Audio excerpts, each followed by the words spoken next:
everybody gripes about their busyness, right? Nobody seems to enjoy it. How are you? Oh my gosh, we are so busy these days. It is the usual reaction to people, right?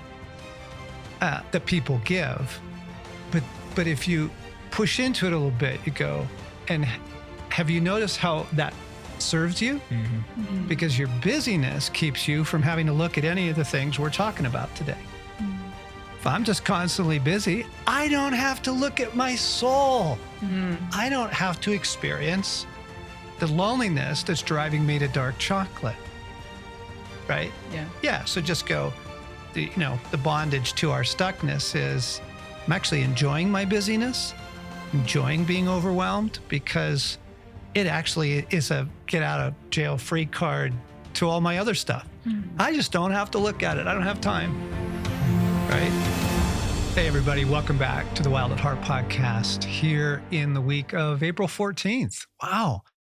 So remember to pay your taxes if you haven't done that yet. I had to file an extension because I was totally unprepared this year. But this isn't a tax show. This is actually a conversation with some friends that I think you're going to find to be really hopeful and really encouraging. Before we go there, let's practice our habits and take our pause. Okay? Just a moment we use to offload everything so we can come back to our own souls, come back to the presence of God with us. So let's pause. Father, Jesus, Holy Spirit, I do need to offload. I do. I need to just give everything to you for a moment so I can get out of the madness. And friends, you can just start naming that right now. I give you my folks. I give you the news. I give you work. What is it that you need to release right now?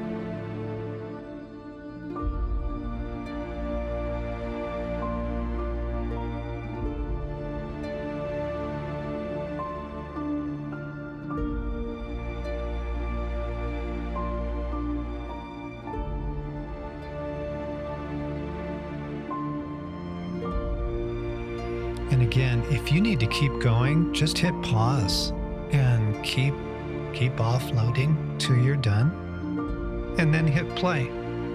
But for the rest of us, Father, we're just going to say, we give it all to you. Just give everything to you. Breathe into us right now. Breathe the breath of life into us again. Center us in your presence and meet us in the following conversation. Amen. Okay, now I get to introduce my friends and re-welcome Stacia back into the studio here with us. Welcome back. Thank you. My son, Sam, therapist, and Michelle Patterson, who has been on our staff for a while here, but you haven't been in the studio yet. I've not. On this podcast. I'm here today. Yay. Yeah, welcome, Michelle. We're so glad you're here. Thanks for being our live example today and going into your family patterns. Of just, perfect. 3 therapists and me. Yeah. We're the beginning of a bad joke. Yeah. 3 therapists and Michelle walk into a bar. I bought a light bulb. I thought that was where this was going. I guess we don't turn it on. Yeah, so good to be together today and have a conversation about getting unstuck. What helps us move on in the healing journey. And I know we all have some experience with both sides of that, being stuck and then some hopeful parts of getting unstuck as well. I had a really fascinating conversation this last weekend, and you were there. We had a small gathering of some really lovely people. Kind, mature folks who are serious about faith and practice and loving others. And as we got into the weekend, I was really surprised by this moment that we hit of like disqualification, right? And diminishment, right? Yeah. And so we kind of paused and pushed into that a little bit and went, whoa, where is all this disqualification coming from? Because when you're sitting outside someone's story and you can see them, you go, you're amazing. You are lovely people. Wait, what? Yeah. Like, weren't you surprised by I it? was surprised. Yeah. Mature. Yes. Mature men. Kind, good people. So we push in. And what surfaced, and I was so glad it surfaced that we could name it, was because I'm still in process. At this point in my life, I think that was a little bit of it as well. Because I'm still in process at this point, I just don't feel qualified to speak into other people's lives or, offer wisdom or anything like that. And I'm like, wait, what?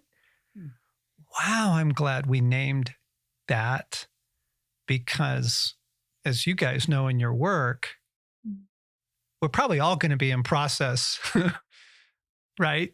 Till we step into the arms of God or until he steps into the human story, right? There's a part of me that hates agreeing with that. There's a part of me that's like, no. I am almost there. Yes. I'm just a couple fine tunings away from really being quite spectacular. Yes. And therefore... 3 spark plugs and an oil change and I'm there. Yeah, right? Or a beach hut in Mexico or whatever the case may be. It's the thing between me and that, like, now I'm good enough. Now my voice matters. Now I'm the father I want to be. Now I'm the husband I want to be. Now I'm the friend I want to be. And if I become that person, then my life is okay. Then I'm worthy of connection. Yes. And the person up to that point. And now I have something to offer. Right. Yeah. I think that's what makes me feel, there's that part of me that's like, no, don't admit that we're always going to be working until we die, because then we'll never get connection, because then we'll never get to have a voice at the table, because then wherever it goes, that's where it goes for me personally. Yes. I wasn't with you at that event, but certainly parts of me can resonate with, okay, I know it's true. And for some reason that's hard. Yeah. What we outed was, no, this is what makes you approachable. Right? Because the person that seems to have arrived, those are the people that intimidate us, right? Whether it's the amazing woman on stage that just seems to have everything together and solved, right? Or wonderful people in our lives that seem to be cranking, Voices coming to you through your car's system of the podcast you're listening to, by chance. Those voices must have it all figured out. Yeah. Yeah, don't be fooled. Exactly. Yeah. So the idea of being in process rather than it being a source of shame and disqualification could actually be the thing that makes us approachable and available to others. Yeah. Right? Because it's as we're sharing stories of struggle, sharing some hope. Yes, absolutely. You don't want to only share struggle. You want to say, hey, God's really done this cool thing in the last year. That's so inviting. Like, lets people in. We're all on the same playing field in the sense of that. So as I thought about that more, I'm like, really? That's what's disqualifying? And then I thought, I wonder if what it is, it's not so much that we're in process, because if you're in process and making progress, you kind of feel good about that. Sure. Right? It's where we're stuck. And Craig used to call it going around the mountain one more time. He's like, I am going around the mountain one more time. And then that's where the shame for him and I think for most of us got in. So we want to talk about being stuck, getting unstuck this week. So when I raised the thing of stuck, unstuck, what starts coming to mind as we just sort of warm up into our conversation? What comes to mind? Yeah, I think for me, so I'm a therapist. I work a lot with trauma, and part of trauma, complex trauma, is this layer of pervasive shame. And I love that you even named that in that conversation. And it's shame as far as, oh, I am bad. It's not just I did something bad, but there is something innately wrong with me. And honestly, it's been one of my stuck points as well. And for years, it was such a source of shame. I talk about shame being a layer. And then I've also named shame about the shame with clients and with myself, where it's like, I have so much shame because of the narrative I should not struggle with this anymore. I know all the things. I've worked with all these things. I've seen breakthrough in other people. What in the world is wrong with me that I still have the shame? So shame about the shame. And it was such a tricky thing. And actually about a year ago, there's this moment, and it wasn't this cognitive mental shift, but I had the opportunity to do some of my own work. And it was this experiential form of therapy, this psychodrama, where we set up the scene because I was like, okay, I don't know how this is going to go, but I know I have this shame and I need to just have a showdown. So to set up the scene, it was me and this person enrolled as shame. And she was like standing, looking at me with this black cape and just staring, right? She did a great job. It was very chilling. And then you don't get thrown into this work without some resources. So I had a supportive person, which is actually my mother who's passed, but just her message to me, your presence. And then the Holy Spirit. And the message was, Holy Spirit, Jesus. And the message was, I have loved you before the foundations of the world. You are mine.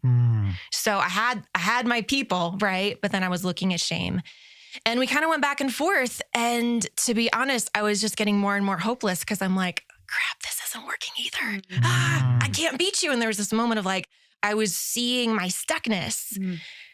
And then I don't know what shifted, but I sat down. And if you can picture it, shame was still standing over there, but it was me and I was just on the floor, cross-legged and facing my mother. And then the Holy Spirit, Jesus, God, the Father was behind me, hand on my shoulder, just saying, I've loved you before the foundation of the world. You are mine. And we just had this conversation. And there was this moment where I literally forgot about shame. And after maybe 15, 20 minutes, I looked over and I was like, oh, you can sit down now. And the moment I'll never forget when shame sat down, the air in the room just switched. And I was like, okay. And what came out of this piece of work that I will just treasure and still remember is this phrase that shame may rise and fall. Shame may get bigger or smaller throughout life, but it's on the sidelines. It doesn't cloud what I know and where I am. Just by people who love me, hearing that voice. And still, I mean, a couple weeks ago, gosh, something kind of came up and I was like, oh my gosh, wow, I am feeling this swirl of shame. And there was this moment where I just went for a little walk. And after a while, I was like, okay, shame, you can sit down now. You can just sit down, you know? And it shifted things. And just being able to go back to that visual, God really used it. And I feel different with that. So I'm really thankful. Yeah. I'm really surprised to find your mom sitting in a supportive role because I think a lot of people would say, no, she was the source of shame. Sure. So as you're describing that story, you're saying to us that that was love and affirmation? Yes. And that's really important because I could do other sculpts with other family members, even maybe with her, right? That wouldn't be. But in that role, and I think part of it, my mom actually died 12 years ago. And so I think it's even, maybe that comes into a part of it. It was more that message of the positive as she is now, right? Not that we didn't have her stuff. We absolutely did. But okay, now as she is, as she sees that she's with Jesus, it was the source of strength. Thank you for clarifying. Yeah. Wow. Wow. You can edit this out, but I do appreciate that you have this moment of, wait, mom can be a resource?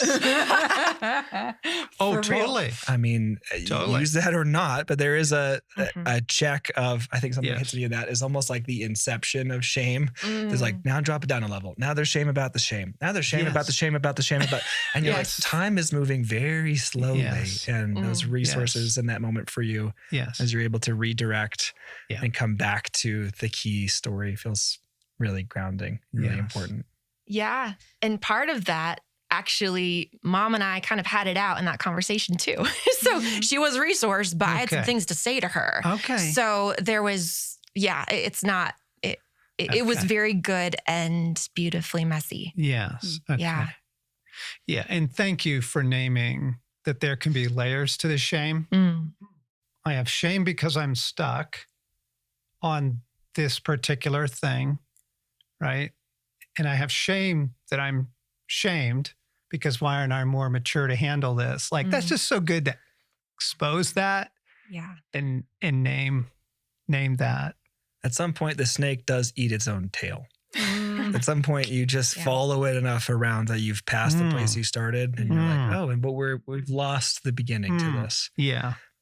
And that's like not just shame, but also despair. Mm. Like when you're saying how Craig described going around the mountain, Yes. that brings up feelings of despair and hopelessness. Like Yes. you'll never get out. Yes. Yeah. Yeah. Mm. Oh gosh, yes. Right. Being stuck is horrible, especially if that stuck has gone on for years. Whatever that may be, food, relationship, isolation, fear, shame. Even people saying that, oh, but you're so amazing. I remember, honestly, that would trigger shame for me a lot. Shame and just, it's part of shame, but this self-hatred of like, why can't I know that? What's wrong with me that I can't see that, And people, very well-meaning, beautiful, beloved friends would be like, Yes. oh, but you're amazing. And I would almost feel a sense of frustration of like, why can't you get that you're so amazing in a good-hearted Yes. way? Yes. But man, that hit. Yeah. Whereas I think even just this conversation and being able to be like, yeah, I see where you are, and I want to just be with you and witness that. That can be really healing and just I can breathe. I can be where I'm at, and that's okay. Yes.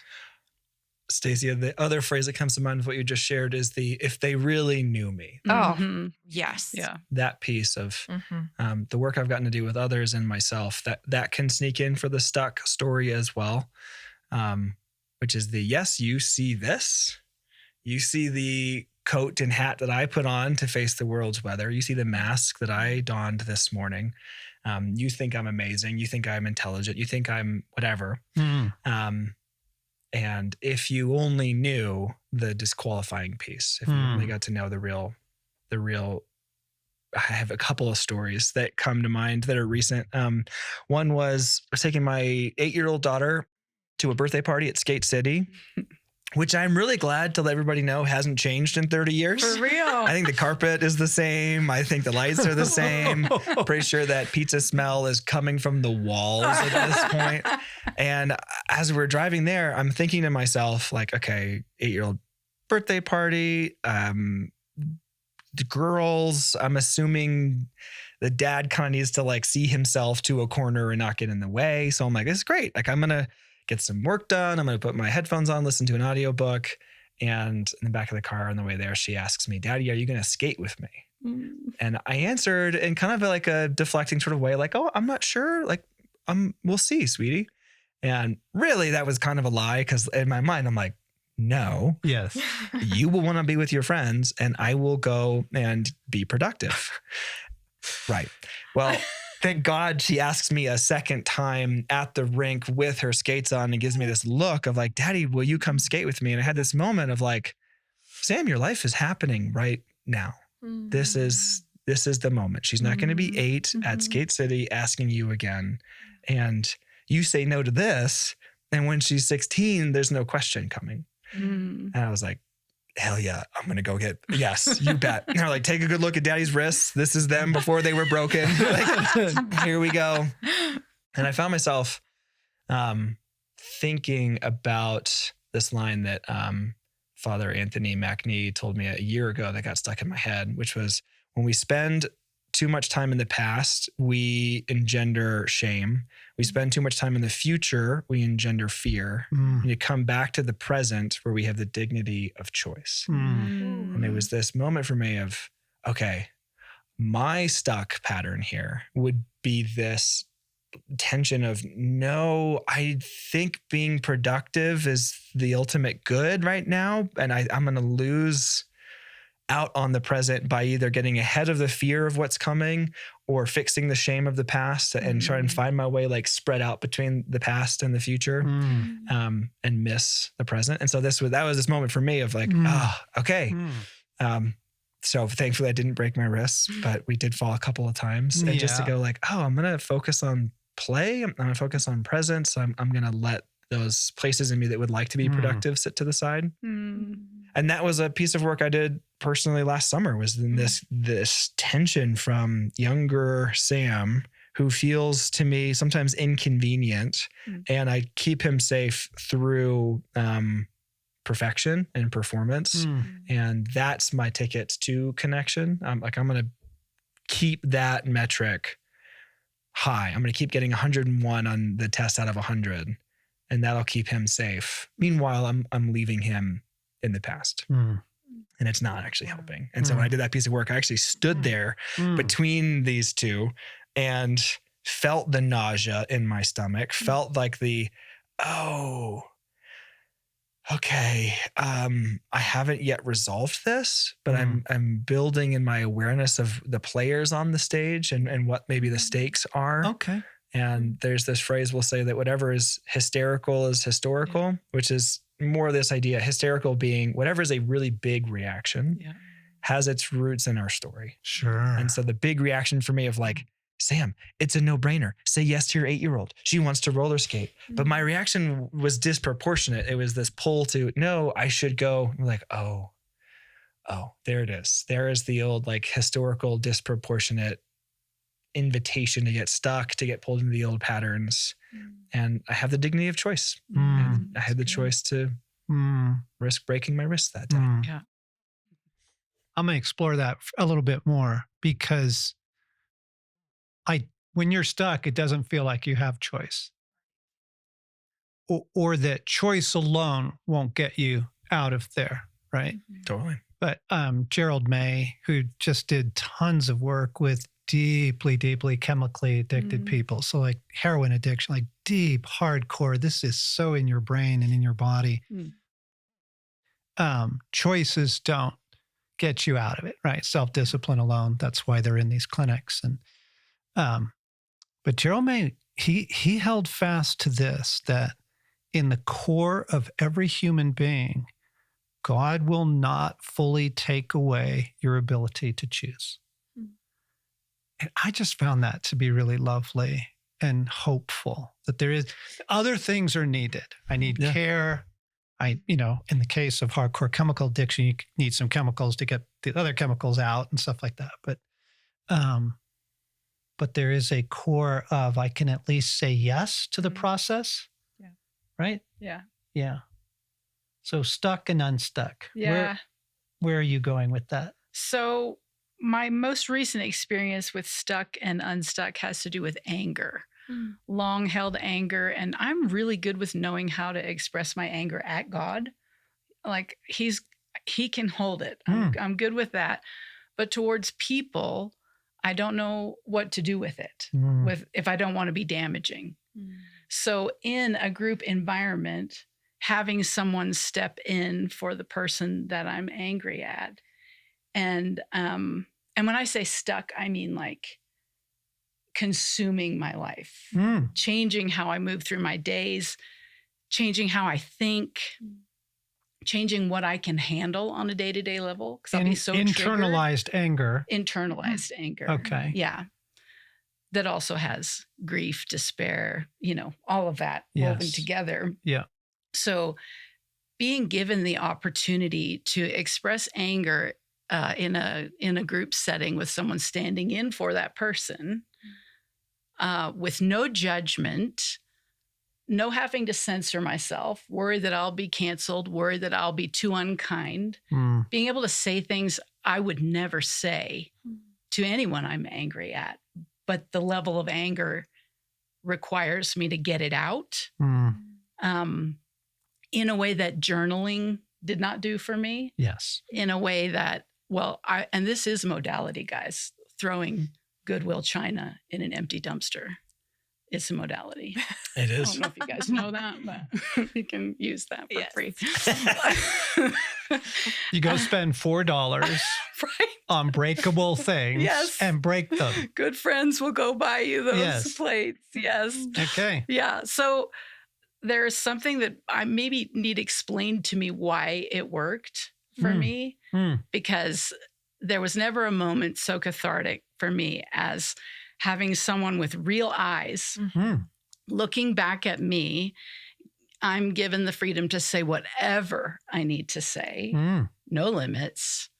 And then as the anger sputters to a finish, there's this space that comes up that allows me easier access to empathy, compassion, my own love for that person. So I've never experienced stuck and unstuck happening so dramatically in my life as I did in that moment. Wow. And so stuck for like a couple of years, but then can I capitalize on this moment and just ask a question? Yes, absolutely. Please. So I know that was so effective for me, but going forward, in order for anger not to accumulate again, since it was effective for me to have a human, can I do this by myself, or do I actually need another person to stand in for me since it was so effective? Oh, I want to give the classic therapy answer. You do it and then I'll share. Go for it. Yes. Yes, and. Yes, and. Yes, and. Yes. Yeah. So I think, well, first, just to backtrack a little bit, as you were sharing, Michelle, I just kept thinking about the gift it is to witness and the gift of sight and the really, the holy glory of being human, that you hold the image of God, and me witnessing your story, you witnessing me, that can be innately healing because, God created us. Christ is in us as imperfect vessels, right? And it's this thing of when we are blended up with ourselves, blended up with that anger. Like, for example, sometimes, so for the podcasters, I'm putting my hands over my face. I can't see my hands. I have no relationship with my hands. It's all, all together. But if I pull out my hands and I'm just putting my hands in front of my face, I can see, okay, I've got a couple rings. I can use some lotion, whatever, I can, this relationship happens and I can witness what is going on here. So bringing it back to your question, I do think that, yes, there are these moments that are just so profoundly holy, and we're wounded through relationships, or healing comes through relationship, and God can do that in many different ways. I also really love what's called internal parts work, or internal family systems. It's a type of therapy that I use. And that actually can be a modality that helps us witness ourselves. So in a way, there can be this, we use the term unblending. There can be this unblending with you and that angry part of you. That is a part of you, but it's not all of you. Right. And so I even have clients, and I do with my own parts, where it's like, okay, what if that anger that's right here and all I can think is the anger, what if it were able to pull forward a little bit so that it can actually be heard more? And it can help even in a form of journaling or taking your anger on a walk, to have that distance where there can really be some dialogue, where it's like, okay, what are you saying? Let me witness that so that I know there's more to me than anger. Or even writing out, this is my outrage. So rage can just be like this fire, which just goes. And I've actually experienced that in the past, where there's this one song that I would hear and just feel that rage part of me. And it actually would just get bigger. And there was no end to it. And after a while, not to say that that's always bad, but after a while, it was just exhausting, to be very honest. Yeah. And so some language I like is expressing your outrage. So rather than just like, rage. Yeah. I am outraged by blank. Even putting words to it is trauma work, because that even accesses different parts of the brain than just straight emotion. Okay. We can story it. We can dignify it with language. Yeah, because as I'm shepherding the conversation and I see your quote here. No, stay with your quote. All I want to say to our listeners is, when we have conversations at this level where you've got, deep things being shared, it is the question is, God, what is your provision? And for you, the provision in that moment was another person to help you work it through. Yes. Right. But the provision can look like a lot of different things at different times in our lives. It doesn't have to be the same as your provision. Okay. But he does have some provision. So then we inquire into, Papa, what the heck, man? I need to get unstuck. What is your provision for me? That's good. Right? So I just a little bit of hope out there, because if we limit it to, well, look at these guys get to hang out with therapists and that, they've got it easy. Yeah. They've got all these tools. Yeah. I look at the way that Christ heals in the Gospels. It doesn't have a lot of repetition to it. That's good. Someone touched his robe. Yeah. Sometimes he's binding and fasting. Sometimes it's spitting into mud. Sometimes it's a word. Sometimes it's a touch. Like, it's either very frustrating or part of the creative model, that there are many different ways, and it's actually meant to be individual. It's meant to be specific. I like to think of the human heart like a asymmetrical Victorian house. And it's unique, it's specific, it's odd. It wasn't one of these tract houses that I currently live in. Like, there's personality. The front doors may be barricaded, and you may be actively barricading them. There may be the bear that is anger guarding them. I have wonderful news. There's like 17 other ways into that house. Yes. And that maybe is where I go when you say provision, Dad, is that there's the creativity, hopefully some of the things, even in today, as you're listening, I hadn't thought to, rather than let anger and that example drive me with just intense emotions, but to give it a microphone and have some curiosity and let it journal. I haven't tried that. Oh yeah, it turns out that's the cellar door that might actually be opened. It might be sitting with someone else. I'm obviously very biased in this regard, that we need other people. We need another set of eyes. Interpersonal neurobiology. Dan Siegel's got a bunch of free videos on YouTube. It's really fascinating to see the ways our brains respond to another's expression in the microseconds. So there are many things you can try. And I think we've been handed the blueprint of that's actually part of the plan. That's not that something is now wrong with you, that the silver bullet didn't work. There isn't a silver bullet. Yeah. Wait. You got to back up. That's a really good sentence. If I'm hearing you said the fact that we need others is not a sign that something is wrong with us. Right. The fact that you may need a different provision, a different way into your specific story is not an indication that something is wrong with you. Wow. You didn't just go to like backup emergency plan 34C subpart 4. Like, oh gosh, we got to blow the dust off for you. We've never gotten this deep before. That's not the story. The story is that it is meant to be specific. It is meant to be unique. And the combination, the timing, there's so many pieces to this. Yeah. So I love poetry. I have like a stack of books for those of you just listening here. Yeah. I bought one of these purely for this one. This is by Rose Brick. I have my mother's rage and my father's ability to walk away. This, I've learned, is a very lonely combination.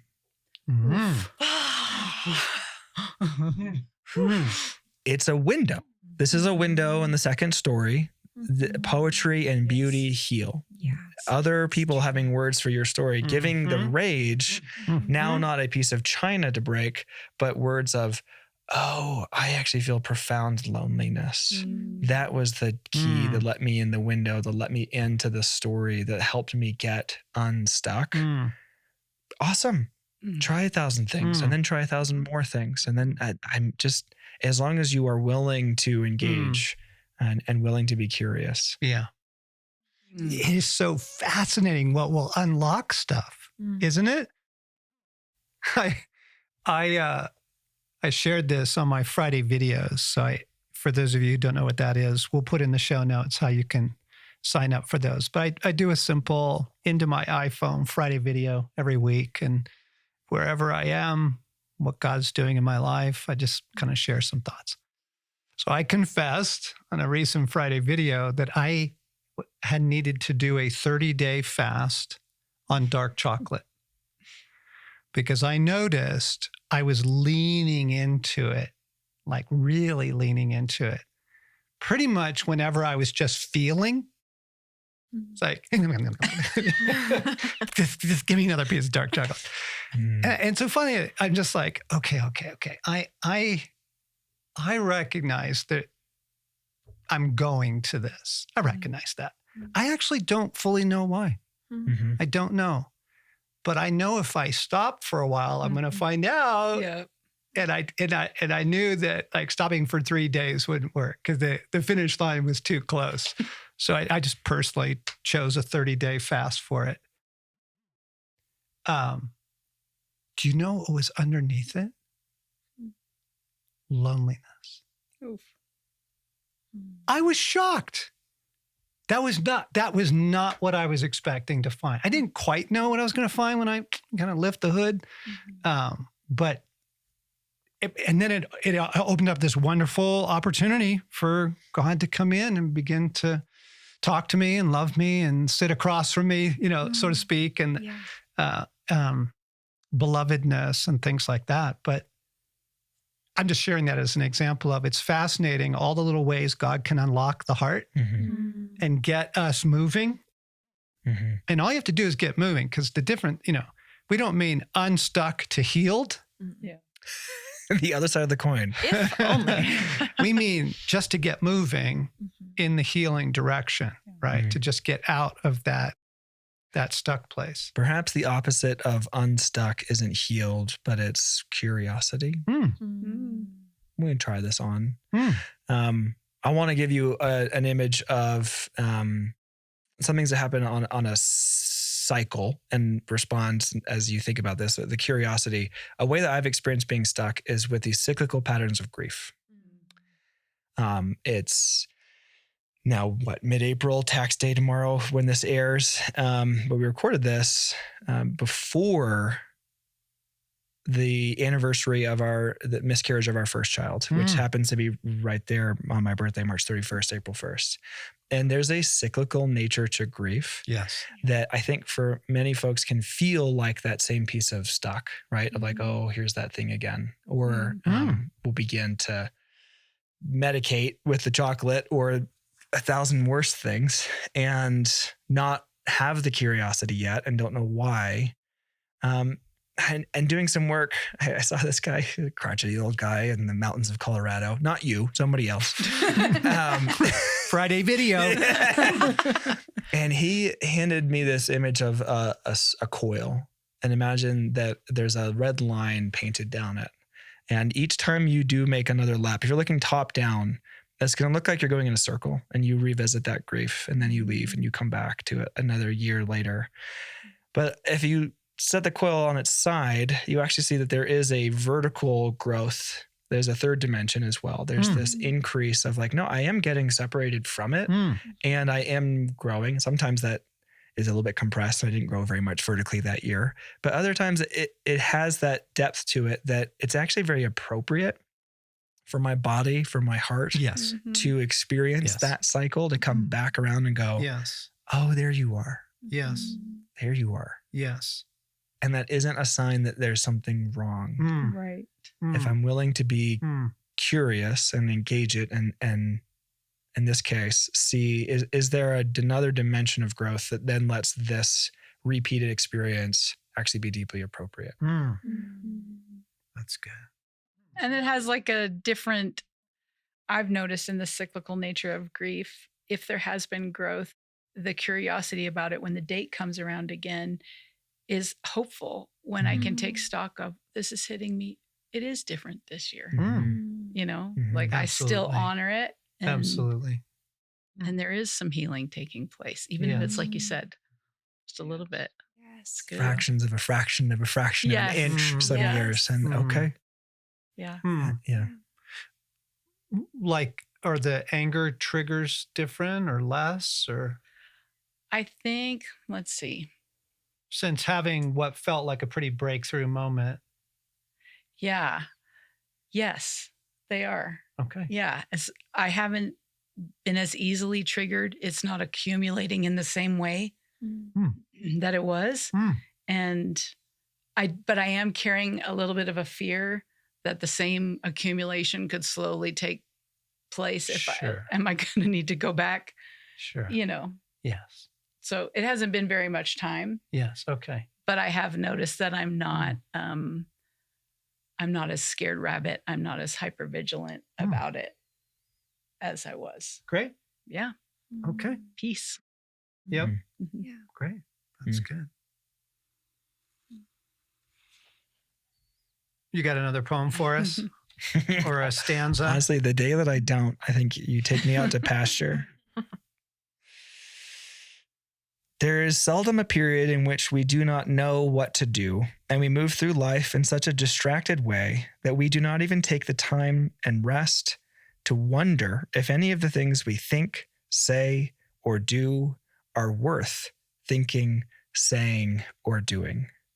Henry Nouwen on the way of the heart and practices of, will you be curious as to your autopilot? Will you be curious as to the things that you say, think, do? There have been times where I have been stuck and yet I feel like Winnie the Pooh when he gets into like Rabbit's hole and he overeats, so he gets stuck and I'm just there. And then like they have a picnic and he's like, can I have a scone, please? And they're like, no, that is the very thing keeping you here. We have to let that make its way through to make it pull you out of the hole. Yeah. Like, but I want and on the autopilot, without the curiosity, without the engagement of others, without the flexibility to try on different things, I end up being my own enemy and eating the scone that keeps me in the hole.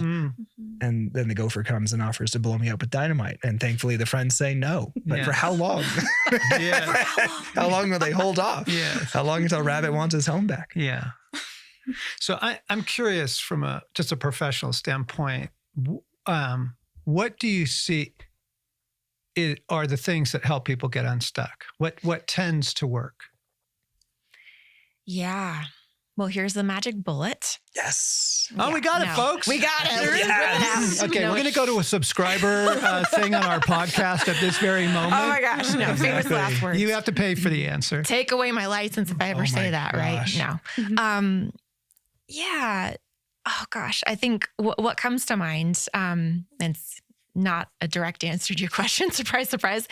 And even just as you were sharing is, I think the thing that gets me about this work that I have the honor of doing in different contexts, is just witnessing people not giving up. And I work with a lot of different ages, from youth to ladies and gentlemen in their 70s. And I'm thinking especially of the older ones who they've been around that spiral, that coil, right? I love that analogy so many times, right? And maybe for decades, they could not see for themselves any glimmer of hope. And yet in the last year or two, right? They just didn't give up on their story. And what I mean by that is they didn't give up on, okay, well, God, maybe you can do something. I have no confidence in myself, but God, maybe there's something, you know? So I think that's a lot of it, just hope. Yeah. One of the things, Sam, that you use in your work is that Latin. And would you say it for me? It's going to be wrung. Okay. Dum spiro. Great. That's Thank what I you. had you say it, not me. Well, No, I can be the fine. one that's wrong. Dead Yes, language. Exactly. No, it's great. Dead language. Yeah. And it's while I breathe, I hope. While I breathe, I hope. And there's been times in my life where it feels like, okay, I getting out of bed is kind of what I can do. Maybe, Yep. And then when I can make my bed, those are those little things that just kind of save our lives one moment, one breath at a time. And as we get through this life, I think I'll just share for me personally, I feel like it's a sign of growth when I'm okay. It's cliche, but when I'm okay with my imperfections, and even I feel, especially as a therapist, that I can just come as I am and offer my brokenness and not despise it, because that's what I can easily offer to others. You tell me your story. Oh my gosh, whatever it is, I will just love you more, right? I can have so much compassion. Yeah. But for myself, to not despise that brokenness. So I think that's what I'd say, to not give up hope. And as you breathe, there is hope. Yeah, it's beautiful. You were squirming in your chair. Always. I sat on a bee. Bill Loki had this expression. The first step toward our happiness is relinquishing our loyalty to our own unhappiness. And I think there's an element of that with the stuckness of having like the honesty that there's this hope element of being willing to move towards hope sort of demands that we are honest with some of the ways that we are loyal to our own stuckness. What does that mean? Loyal to your own stuckness. Loyal to your own stuckness. That the ability to be curious as to how it might be serving you. Michelle, in your example, I will not let this anger go, because to let it go would be to say that the ways that these others have treated me was okay. To let it go is to say, I'll roll over and take it again. So there's a loyalty to, no, I will hold on to this. But then we get in the bind instead of being able to have that nuance of, no, it wasn't okay. And that also the tool you're using doesn't serve me. Is playing into the stuckness. Yeah. Yes. Yeah. I mean, just a real universal example would be our busyness. I just don't, everybody gripes about their busyness, right? Nobody seems to enjoy it. How are you? Oh my gosh, we are so busy these days. It's the usual reaction to people, right? That people give. But if you push into it a little bit, you go, and have you noticed how that serves you? Because your busyness keeps you from having to look at any of the things we're talking about today. If I'm just constantly busy, I don't have to look at my soul. I don't have to experience the loneliness that's driving me to dark chocolate. Right? Yeah. Yeah. So just go, the bondage to our stuckness is I'm actually enjoying my busyness, enjoying being overwhelmed, because it actually is a get out of jail free card to all my other stuff. I just don't have to look at it. I don't have time. Right? Yeah. Yeah. Yeah. It's Dallas Willard's famous line of, well, you need to ask yourself why you don't have time to ask yourself. Because I don't want to hear the answer, Dallas. Yeah, exactly. Why you gotta be like that? Yeah. Okay. So I want to talk a little bit about you guys run a thing called Noble Workshops. It's a 5-day intensive that, Michelle, you just got to experience. I did in January. Yeah. Yes. You got a big smile on your face. Oh my gosh. I feel like I left just a dump truck of pain there. Wow. I feel, and even getting in the car to get ready to drive to the location, I started tearing up. And it's because I knew it was time. 5 days. I get 5 days where I don't have to stop for the dishes. I don't have to go to work.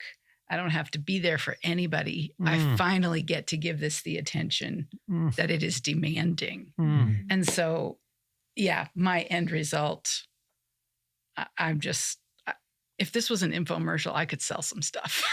Yeah, go for it. Go for it, girl. You got a big smile on your face. I think that says enough right there. It's like, well, even when I'm so easily accessed by art. And so when I dropped my suitcase and then saw the poem on my bed, which is now taped beside my bed at home, I was just like, like, okay, I'm in. And then everywhere I turned, there was more poetry for me, which is like an easy access point for me. Music, movement, gentle movement, my own space to go to. At the end of the day, I wasn't in a room with anybody else. Having my device disabled was a complete gift. It took your phone hand away. your phones in. I was happy to do it. And group work, I had never done that before. And I'm an all-in person. Like if I signed up for it, I'm not going to be the girl who doesn't put her hand up. I'll be like, yes, I will go first. Yes, I will do it. So I got all I could get out of that experience. And I did find group work, just like you were saying earlier, even being a representative for somebody else. Yeah. Had an experience with a man my own age, and I stood in for his mother, and he was expressing same anger, hurt, things he could never and probably never will say to her in his lifetime. Was for me two things. I grew in empathy and compassion for this person that I was holding that spot for. And it also awakened me to like, ooh, I also am a mother. I need to learn from what I'm hearing here. I don't want to make these mistakes. Am I healthy with my children? So you're getting something from someone else's work, like you were saying. It was just, I was physically exhausted when it was over, but it was a gracious exit as well, designed to be a slow exit, not a startling one. Yeah. And I found the whole experience, guys, to be artful, effective. The timing was just right for me. I even made friends that I've kept. Oh, that's sweet. Oh, yeah. Because it's intimate, right? To move through that with other people. If you're really going to be vulnerable, like you're going to know things about people that you just met that you might not know about friends you've had for decades. Yes. And so there can be a bonding that carries on, which it did for me. So yeah, I'm like the poster child, so guys. good. Seriously. Yeah. So good. We say the events, you're in very good company because it's not a small group that you maybe feel obligated to be a part of. Everyone's there by choice. Everyone's willing to risk hoping again. Yes. And that's wonderful. It's a gift to be surrounded by people willing to risk. I just ran into another pal of ours who went to the last workshop last week. He's got a smile across his face. Yeah. He's got a brightness in his eyes. I'm like, oh, holy smokes, there you are. Wow. Where you been? Yeah. Like there was just more of him back in the sense of poster child. I mean, there it is. So you guys do these 5-day intensives and you do them several times a year. And what is so fascinating is to hear therapists who work with you say, we can get so much more done in 5 days. And then fill in that sentence for me. Yeah. So it's so funny in grad school, I went through my groups class and at the end I was like, that's cool for other people. I think I'll probably just do individual, couples, family, whatever. And Sam looped me into it and I'm really, really thankful because I think talking about stuck places, this is, gosh, you'll probably have maybe a good analogy for it, but this is kind of where it's made for that, really. If there's it's made for getting unstuck. It's made for getting unstuck. Thank you. Where it's like this stuck place. Maybe you've done your own therapy. Maybe we have people who've come who have never done therapy in their life. So it's not like that's a prerequisite. I know, just diving in, right? But it's really made for stuck places and for breakthrough. There's one quote, not a poem, but just a little quote by a poet, Rainer Maria Rilke. And he says, wherever you are folded, there you are a lie. wherever you're folded, there you are a lie. And I think of it, well, Martin Shaw, one of my favorite authors, he describes it like wingspan, where through life, whatever it is, we all have our wingspans clipped or, pulled in, injured in some way. So the image I see is it is a very intentional, beautifully boundaried, safe enough place, because there's a lot of risk too. Yeah. That we're inviting people into, not forcing. Where if you can imagine your wingspan just extending to see, okay, where are you? What kind of bird are you? And let's just risk and see with your story what it looks like to get unstuck. Yes. And then to come back, and it is a transition, right? There's no magic bullet, it's true. But to come and see, what would that look like to risk a little bit more, to have your true self in the world, and to fly with the wingspan that you have. You have some more slots. You've got a May workshop with a couple slots left. Yep, we got one in May, one in July, and one in August. This one in November, but that feels like somebody else's life at this point, November. Okay. There was a lot of requests we've had in the past just to get outside the school rhythm of the year and maybe not risk a snowstorm when you travel to Colorado. Yes. So there's a few slots left. Late May is their next one coming up. So it's it's a beautiful time of year in Colorado. Yeah. Right. Yeah. Okay. We wanted to let our folks know about that because we love seeing people get better. We just love it. It's like our biggest joy. That pegs our meter. We just live for it, to see people well. And redemption for me is like the most beautiful word in the world. I love the word redemption. So there's a lot of redemption that goes on at Noah workshops, and Michelle's bearing witness to that. And we wanted to let everybody know about that. And I want to end with this. I absolutely adore this set of verses at the beginning of Isaiah 45. God says, I will go before you and will level the mountains. I will break down gates of bronze and cut through bars of iron. I will give you hidden treasures, riches stored in secret places, so that you may know that I am the Lord, the God of Israel, who summons you by name. For me, the riches stored in secret places are internal. They're the things that are absolute treasures, but have been buried. Lost parts of our heart, lost parts of our story, lost parts of our youth, or love, or just name it. Your calling, your gifting, your wingspan. And God's saying, look, I have provision for you. So as we close the podcast, some of you can get to Noah workshops. I highly recommend it. But the prayer is, okay, God, what's your provision?